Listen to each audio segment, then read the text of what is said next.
Friday morning here on KSJE, and you're listening to the Scott Michlin Morning Program. Thank you for tuning in, everybody, and this is our Friday Spotlight show, and I am pleased to welcome to the KSJE microphones and a person who's going to be part of the Chautauqua series here at San Juan College, and performances, actually two of them next week on April 1st and 2nd. Lee Stetson is joining me from his home in California. Mr. Stetson, can you hear me okay?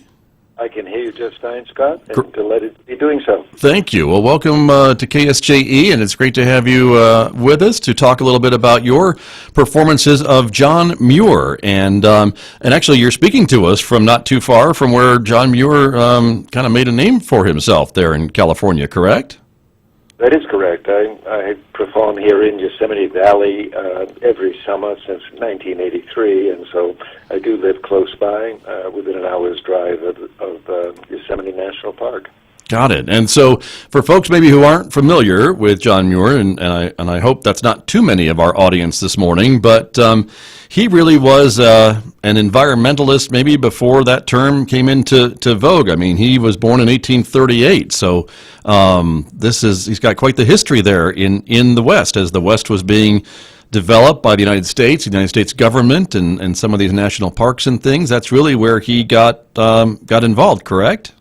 That is correct.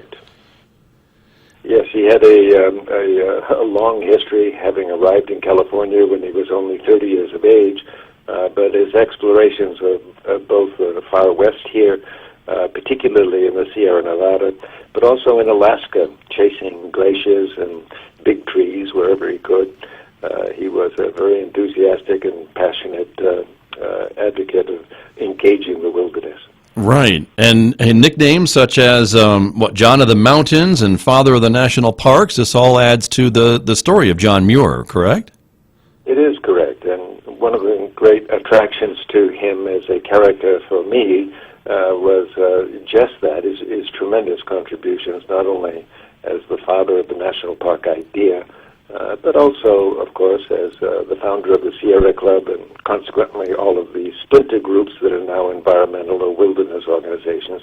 But mostly his poetic writing was what really attracted me to the character, and has kept me enthused about presenting him when I can to places like New Mexico. Right. We're thrilled to have you coming to see us next week, and to talk a little bit about the history of when John Muir was alive. I mean, this is Victorian times, and we don't always think about the Victorians dealing or caring about or working for the environment and parks and nature and things like that. We have the Industrial Revolution going full blast, and the idea to maybe set aside parts of this great country and leave it undisturbed was probably somewhat unpopular to some of his audiences, wouldn't you think? Oh, I would indeed. And in fact, Muir himself was attracted to the industrial age in a very big way. He was a very intelligent man who created a number of inventions in his youth in his farm in Wisconsin, and consequently wound up, among other things, in a broom factory in Canada and a carriage material factory in Indianapolis. He probably would have stayed with the drum and noise of machinery for the rest of his life. He really enjoyed it enormously. But happily for us, for the National Park System and the like, he managed to plunge a file into one of his eyes while engaging in something in the industrial factory in Indianapolis, and was temporarily blinded. And when he recovered from that blindness at the age of 29, he set off on the inventions of creation, which he thought was probably a better fit for him, I suppose, than the inventions of the industry. Sure. But certainly the Yosemite Valley of California is a far cry from places that you're mentioning in the Midwest and things like that. So it seems like he may have really had a big change of heart and a big impact by visiting the West. He did indeed. It was not his first choice, in fact. He was headed off after that blindness incident to South America. And after walking 1,000 miles down the east coast of America just after the Civil War, He wound up in Florida, about to launch off to find the headwaters of the Amazon River, which he hoped to float down the entire length of.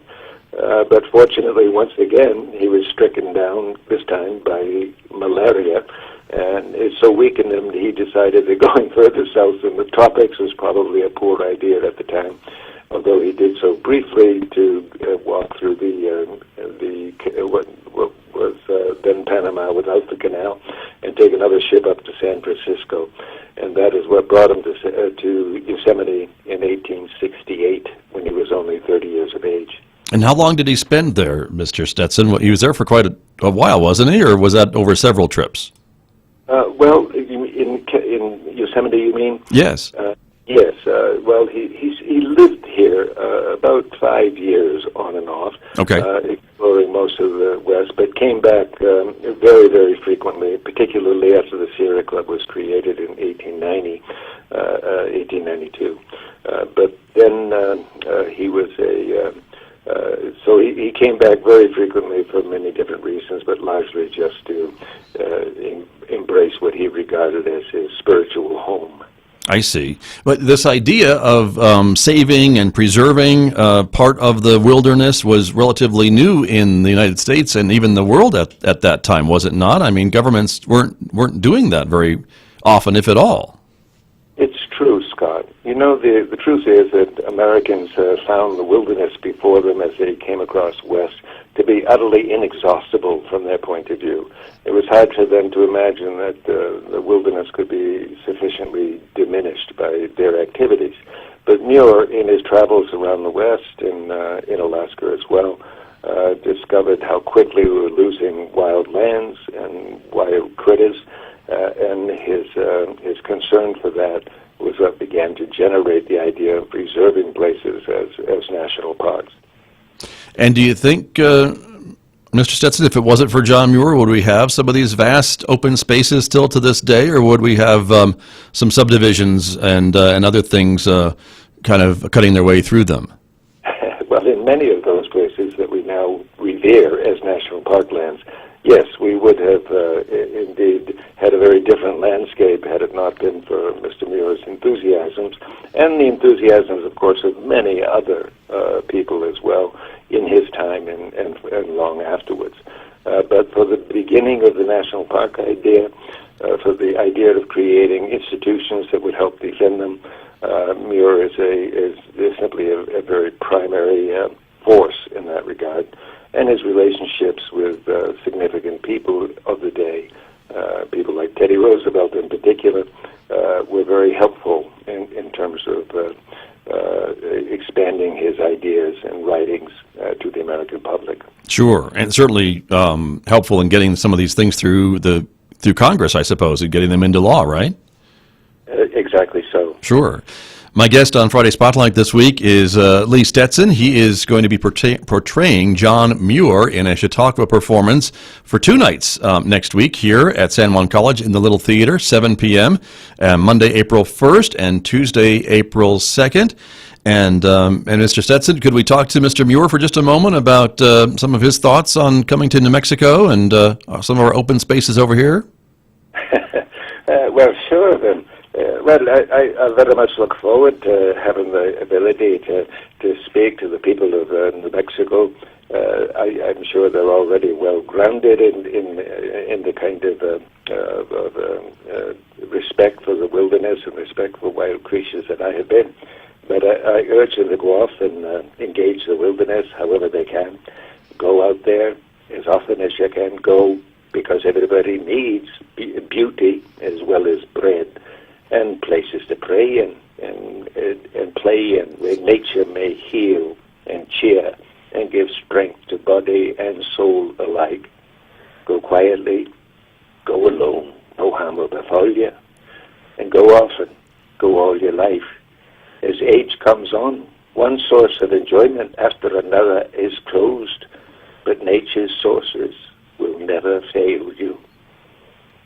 Thank you very much, Mr. Muir. We can hear a bit of your Scottish history in your voice there when you speak to us. So thank you very much. You bet. I'm delighted to share. Of course. And Mr. Stetson, when you travel around, I mean, in talking about the Chautauqua series, of course, you have studied and performed as John Muir for a very long time in the park since, 1983? That's correct. And so as you learn about this person who you perform and bring to life and share his thoughts and his opinions and his observations about the world during his life. I mean, you've taken this performance all over this country and to others as well. I'm reading here from Washington D.C. to Hawaii, Japan to Scotland. So you've talked to audiences all over the place. How are they? Are they receptive to this performance and this idea that Mr. Muir had all these years ago? They are, and rightfully so, I believe, largely because the simple, eloquent truth that Muir was revealing in his day and stands very well. And, of course, most organizations that know something of Muir and are dealing with wilderness and environmental matters very often quote him one way or the other in some of his more eloquent passages. But the truth was that Mr. Muir was far beyond a mere pontifical figure dispensing ecological wisdom from a distance. He was a hands-on, passionate, enthusiastic explorer. His scientific and spiritual curiosity just surpasses almost anybody that has ever been fully engaged in wilderness protection.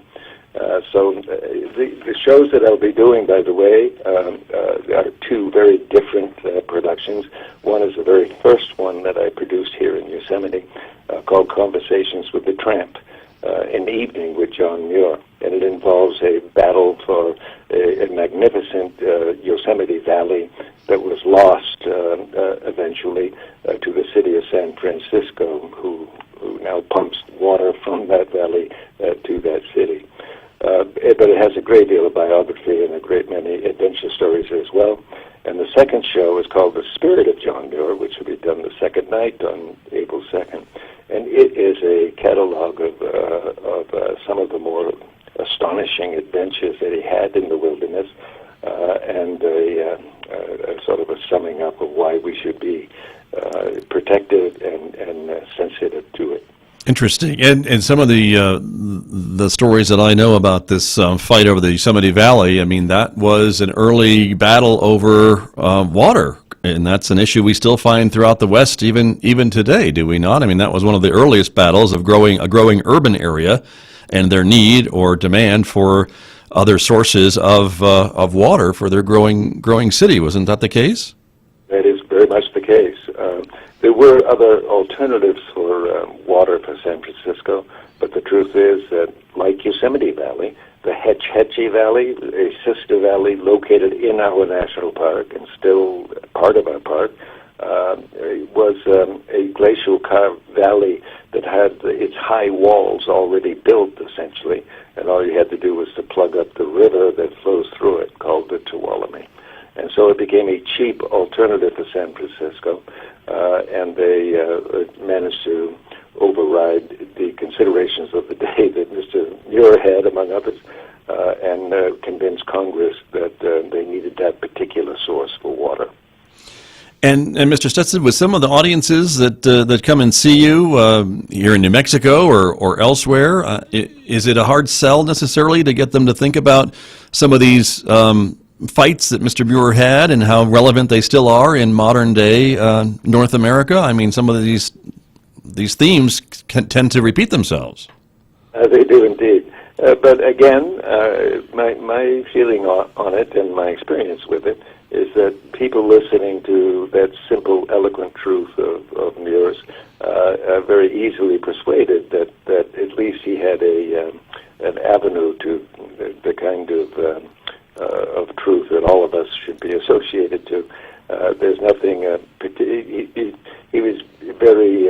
He had a lot of qualities of saintliness, I suppose, in some ways, but he was also very humorous and down to earth in many ways.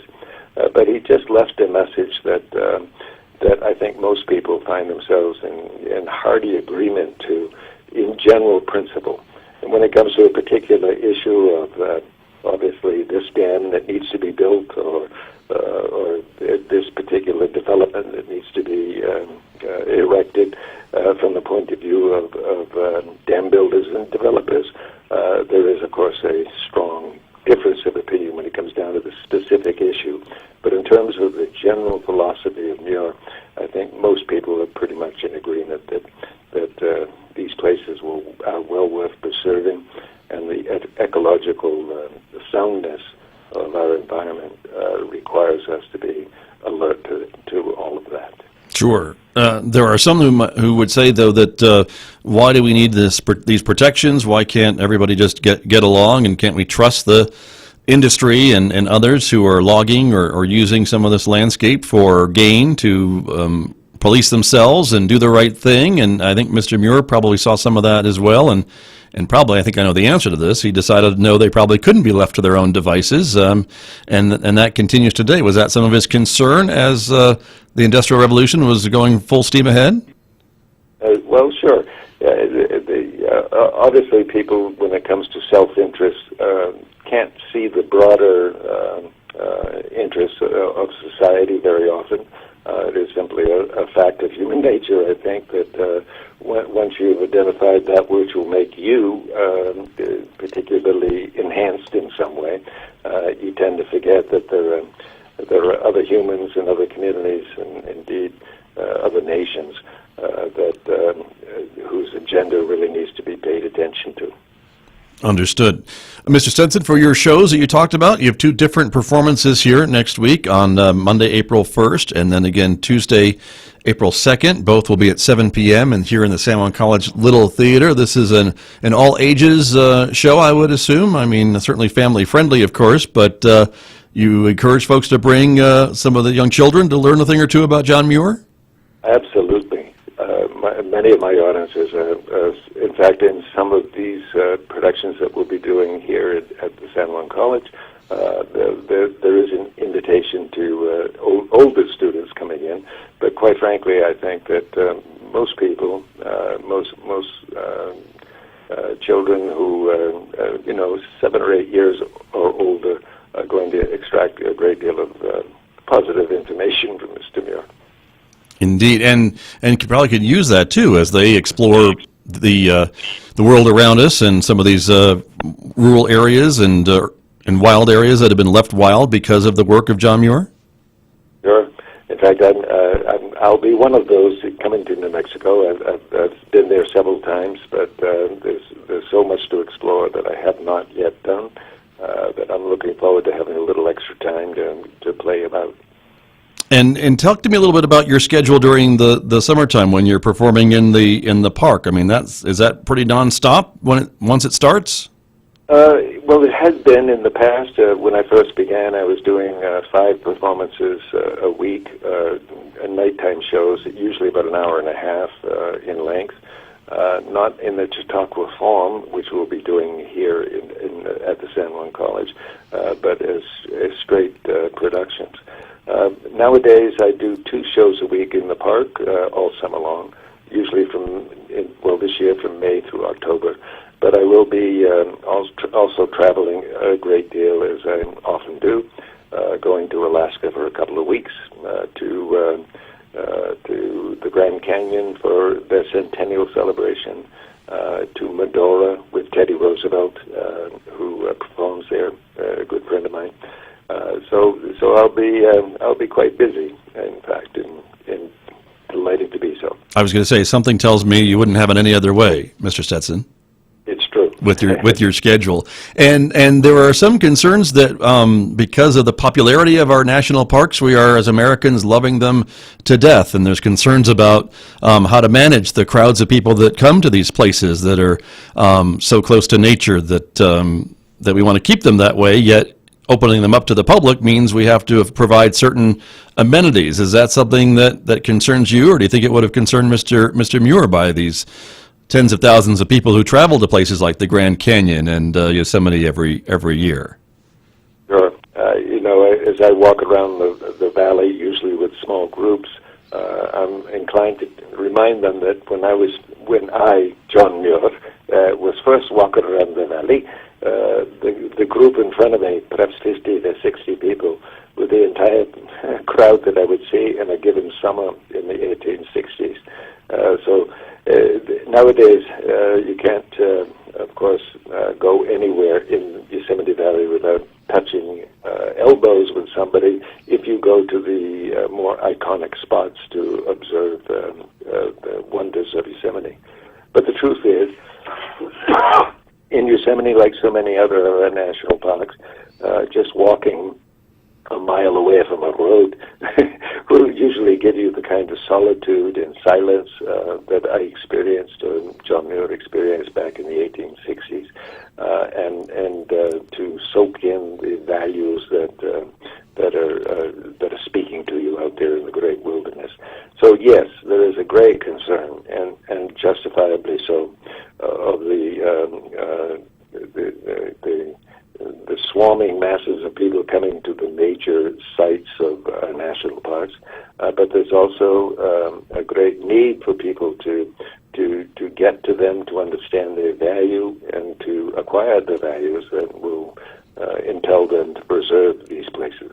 So it's always a mixed issue, I suppose, but generally speaking, there are many ways to escape the problems of it personally, and a great need for people to be so invested in our national parks that they will accept the idea of addressing the larger problems that require some adjustments in our society to be able to experience these parks in a positive way.